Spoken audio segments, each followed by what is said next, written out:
So whatever your child's going to grow up to be, if your child's going to grow up and be an architect, point them to Jesus, our firm foundation.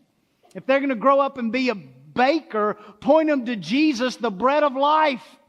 If they're going to grow up and be a counselor, point them to Jesus. He is the wonderful Counselor. If your child's going to grow up and be a cowboy, don't let them grow up.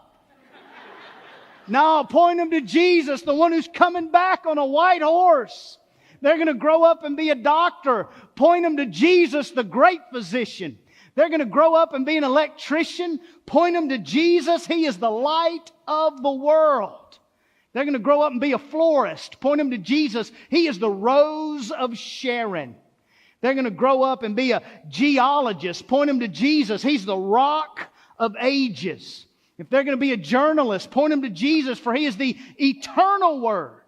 They're going to be a scientist, point them to Jesus, for He is the creator of the universe. They're going to be a writer, point them to Jesus. He's the author of our salvation. If they're going to grow up and be a stay-at-home mom, point them to Jesus, for He is the seed of the woman. They're going to grow up and be a zoologist, point them to Jesus, for He is the lion and the lamb. They're going to grow up and be a police officer, point them to Jesus. He's the true and faithful witness. They're going to be a pilot, point them to Jesus. He's the captain of our salvation. They're going to be a news reporter, point them to Jesus. He's the good news. So point your children and the people God has entrusted to you, point them to Jesus. Take this seriously.